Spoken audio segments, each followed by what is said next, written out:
Alright, today we're going to be doing a laid up tarpon fly. It's going to kind of look like this. We're going to do a black and purple version of this today. Great fly for kind of backcountry tarpon. Anytime you got tarpon, just laid up. And also can make a great snook and redfish fly as well. Imitates a little crab or shrimp kind of fly. The one that we'll be making is going to look a little more like this one today. We're not going to do the deer hair head. We're going to do the EP brush head one.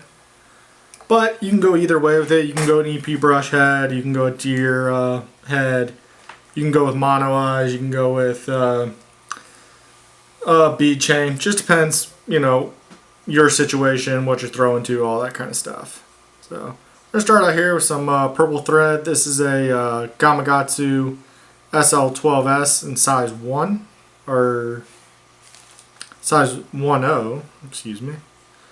We're just going to start some thread here on the back of the hook. Work slightly down the bend, but not too far, not like we would on some of our other redfish flies. We don't want it coming super far down the bend. We're going to start out with some medius cactus chenille, and this time we're going to use some red medium cactus chenille. If you don't have red, orange just as good. I think the red just goes better with the black and purple color scheme. So we'll cut off a couple inches of that, and we're going to tie it right here to the back of the hook. Get our thread out of the way so we can just palmer this right here on the back of the hook. And so you're not trying to make a giant egg sac here. Just something that maybe they're going to see. It's going to poke out a little bit at the end of this fly. But more this is going to be for helping split our hackles on our next step. So, alright. Fold all these back and we'll capture that with our thread. Now the version that we're tying here obviously isn't the more classic version that you see. You wouldn't see chenille on that. You'll notice we tie it a little bit differently, but overall the fly is doing the exact same stuff. Go ahead, cut our excess out. Try to clean this up just a little bit here.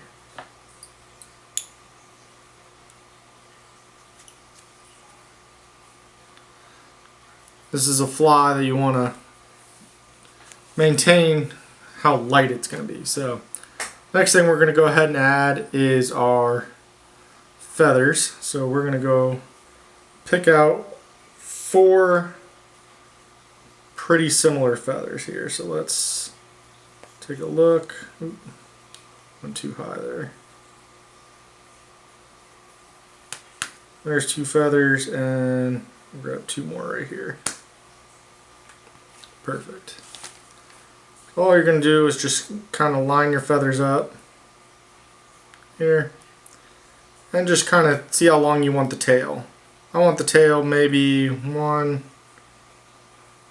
2 hook shanks behind the hook here. So that'll work out perfect. This is a fly overall in length. You really don't want it exceeding 3 inches. This one, by the time I'm done tying it, probably a 2.5 inch fly. Makes for a nice little shrimp or crab. So we've got 2 feathers splayed outward on one side, and now we're going to splay 2 feathers out on the other side. So again, we'll get our 2 feathers, line them up, and I'll just kind of measure them here with these other feathers. Alright. All we're going to do is just have the feathers curved out, put it right next to the, oop, my feathers aren't even there. There we go. We'll put it right here next to the chenille, kind of pinch it with our left hand, and just wrap down right in front of the chenille. The chenille will actually help kind of keep the feathers folded out, and then the natural curve of the feather is going to help do that as well. The chenille is not always needed, but I find that it helps a little bit. So when you wrap back on it, that chenille is just going to help split your feathers. I'm going to go ahead and cut the rest of that out. And you see you kind of got little crab-like claws on the back here. Could be, you know, a shrimpy looking kind of deal. So, next material we're going to add is we're going to get some EP Foxy brush. So I've got some of, oh, I completely missed a step. We're missing the center. Alright. The next step is not EP Foxy brush. The next step, you want to get some Arctic fox or fin raccoon, marabou, any kind of material that's really light, going to provide a lot of movement, and you don't need much of it to accomplish those things. So we're going to grab a little bit of this Arctic fox here. I'm going to take it. I'm going to kind of pick out some of these longer fibers. I want all these to really be about the same length. So as you can see there, they're all kind of the same length now. All I'm going to do is just kind of make them go about halfway down the feather. And I'm going to tie it in right on top of the fly. So nothing crazy there. Traditionally, between the two feathers, you would have tied in a piece of marabou before you tied the feathers in. I like this a little better. I like how it just kind of rides on top. It almost makes like a shrimp's horn just facing backwards there. So I like how that kind of comes out. So now we will use our EP Foxy brush. Kind of jump the gun a little bit on the last time we tried to use it. We'll go ahead, kind of trim some of this wire off. We're going to tie this in right in front of our Arctic fox.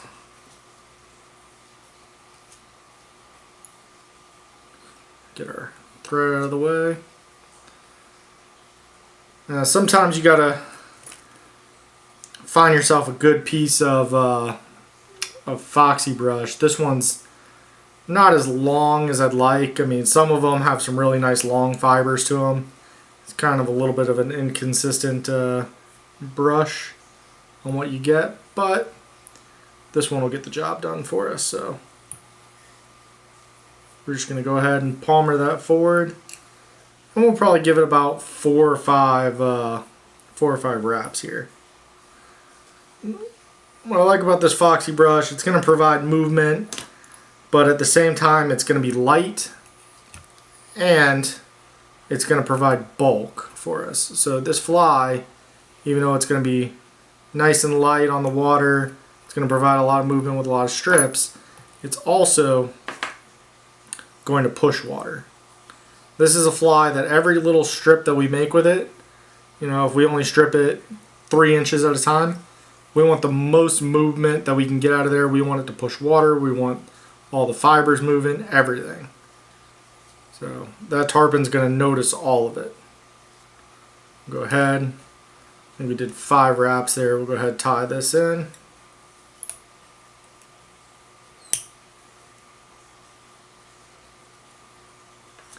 Throw it out of the way and get our bad scissors and cut that out.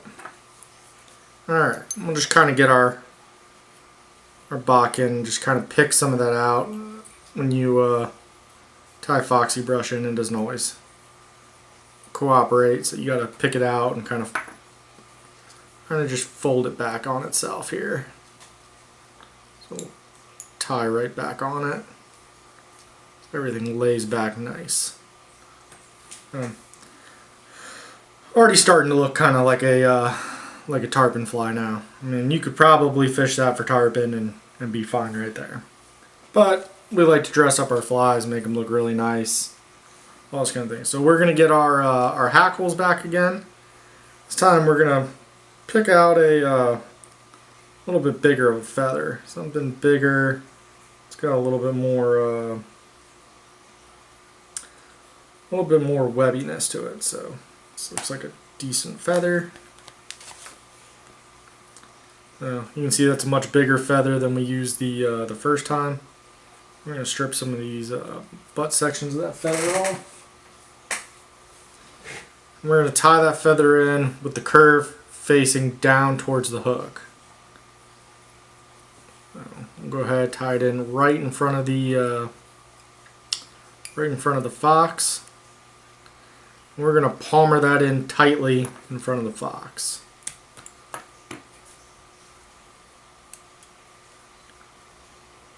Get our thread again out of the way. And we'll get our hackle pliers and we'll begin palmering. And do it without breaking. I tend to break a lot of feathers doing this. But kind of palmer forward. Kind of wish I showed you guys the how to tie the tan version. I really like the tan color the best, but I'm out of the materials right now, and I was trying to get a video up before I left town for the weekend, so we're doing black and purple. Still good. Tarpon love black and purple, so why not learn how to tie the black and purple one? Alright, we got our feather palmered. Just kind of wrap on that. And we'll cut our excess feather out of there. You want to push everything kind of back, and we'll tie up on that feather just a bit so that everything lays right back down with that fox.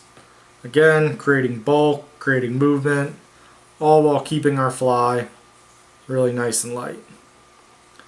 Now we're going to kind of come and we're going to move our thread forward some here. And we'll go about halfway up the shank. Now we're going to add some eyes. So we got these, oh, that's a toucher. So we got some colored mono eyes here. I really like the colored ones. I think they add a nice contrast to this fly. You know, just make it look good. You don't have to use them though. I mean, if you just got the plain black ones, those will work. But I think these colored ones, for whatever reason that that Wapsi makes, they just have a thicker stem to them, so they tie in a little bit better for making eyes on these tarpon flies, as opposed to the black ones that you get in the individual packaging. So kind of tie that in there.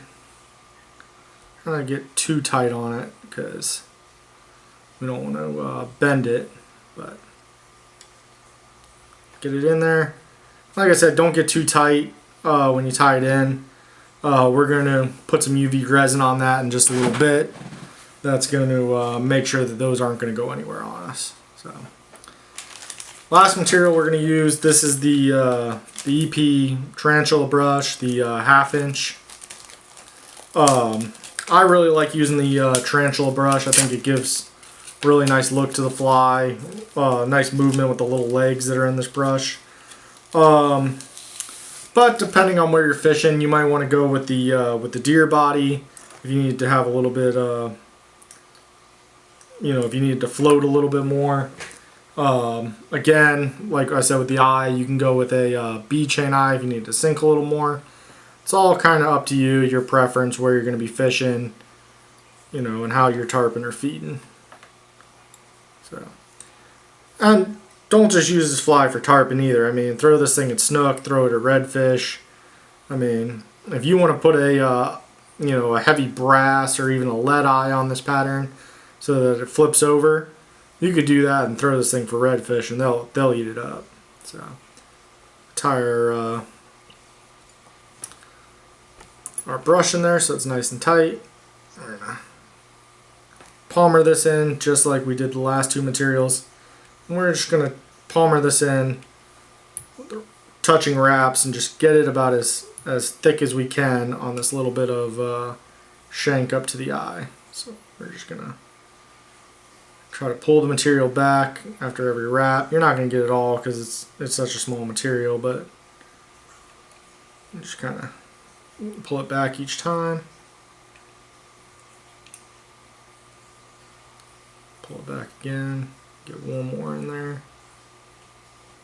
There we go. And we're going to tie this off on the bottom side of the fly. Find that just makes this fly look a little bit neater. Be tied off on the bottom. But again, not super important. I mean, we're only showing off flies to our buddies. The fish aren't going to care if you tied it on the top or the bottom.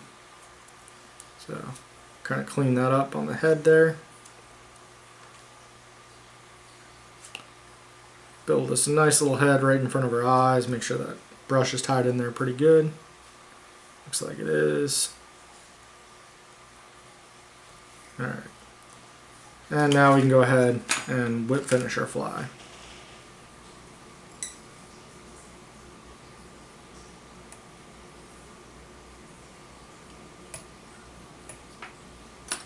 Perfect. You could be done at this point if you wanted to. That fly will fish perfect in the water. I'm going to clean it up a little bit. I'm just going to take a lighter here. I'm going to hit the front of it real quick. Just trying to get any trap fibers out. And then I'm going to take some Deercreek UV Sculpt and get that just around the eyes, so that I know these threads are never going to come unwrapped. I know these eyes aren't going to move on me. I mean, this is going to be an absolutely bulletproof fly that should last you as many tarpon as you can possibly catch on it. I mean, they should be, you know, ripping materials off the hook before that thing ever, before these eyes move, before that thread ever even tries to come undone. So we just put it right there on the top and bottom, kind of spin it to let it even out here, and then we'll hit it with our UV light.